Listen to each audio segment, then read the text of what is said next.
బాలికపై గ్యాంగ్ రేపు. ఇక ఈ చూస్తా ఉన్నాం కదా గ్యాంగ్ రేపులు. ఇది ఎక్కడో కాదు, హైదరాబాదులో అయింది. ఓ యువకుడు బాలికపై కన్నేసి ఆమెపై అత్యాచారానికి ఒడిగట్టాడు. కొన్నాళ్లకు తన స్నేహితుడితో కలిసి ఆమెపై సామూహిక అత్యాచారానికి తెగబడ్డాడు.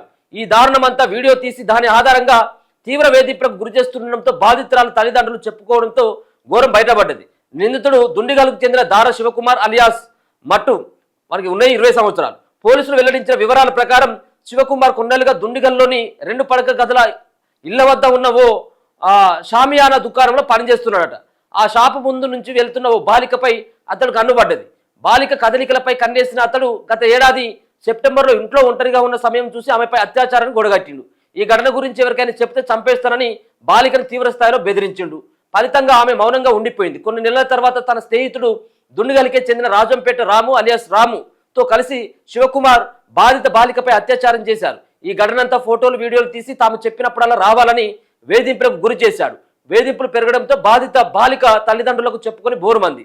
వారు 17న బాలికను వెంట పెట్టుకుని పోలీస్ స్టేషన్కి వెళ్లి ఫిర్యాదు చేసి 20న ఇద్దరు నిందితులైన శివ రాముపై ఫోక్సో కేసు నమోదు చేసిన పోలీసులు వారిని ఇద్దరు కూడా అరెస్ట్ చేసి రిమాండ్కు తరలించినాడు. ఇటువంటి దుర్మార్గులు కూడా కనబడతా ఉన్నారు. మైనర్ బాలికలు పెళ్లాడిన ట్రాఫిక్ కానిస్టేబుల్.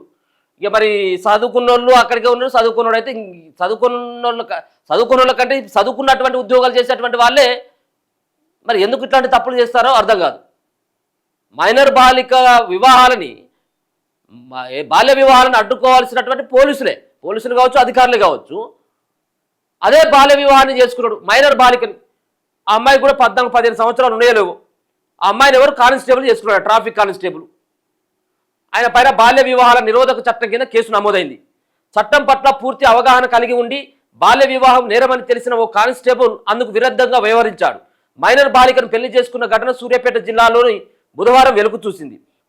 హుజూర్నగర్ పట్టణం సీతారాం నగర్ కాలనీకి చెందిన నాయన్ రాంబాబు ఉమాదేవి దంపతుల రెండో కుమారుడు అనిల్ కుమార్ యాదగిరిగుట్టలో ట్రాఫిక్ కానిస్టేబుల్ అంట. 2019 బ్యాచ్ అనేది.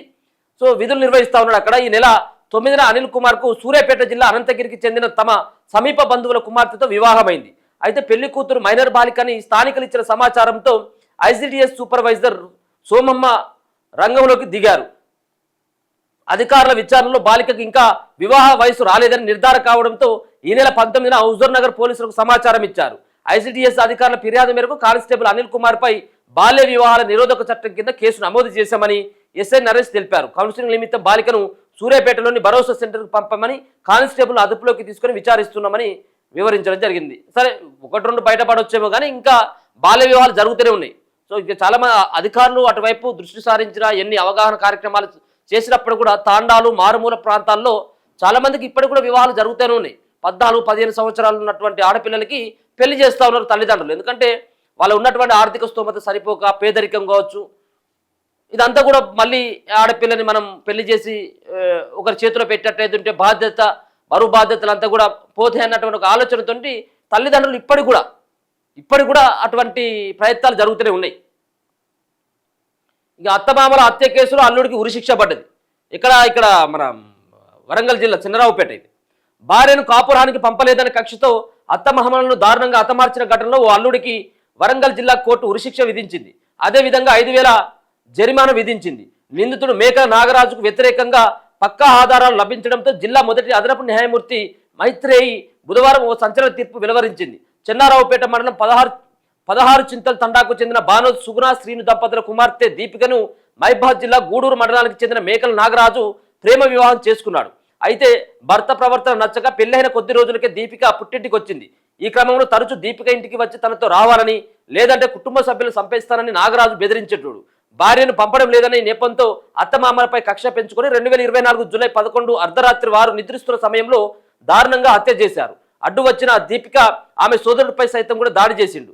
ఈ ఘటనపై కేసు నమోదు చేసి పోలీసులు మరుసటి రోజు నాగరాజును అరెస్టు చేశారు. కాగా కోర్టు తీర్పు పట్ల తండావాసులు కుటుంబ సభ్యులు కూడా వాళ్ళు హర్షం వ్యక్తం చేస్తూ టపాసులు కాల్చడం, నిన్న 16 చింతల తండ ఏదైతే ఉందో అక్కడ టపాసులు కూడా పేల్చడం జరిగింది. భార్యను పంపట్లేదని చెప్పేసి అత్తమామల మీద పగ పెంచుకొని ఇద్దరిని చంపేసింది. చనిపోయేదాకా ఉరి తీయండి, ఎవరో అన్నది కాదు, కోర్టే అన్నది ఈ మాట. చనిపోయేదాంత వరకు ఉరి తీయాలి. ఎవరిని?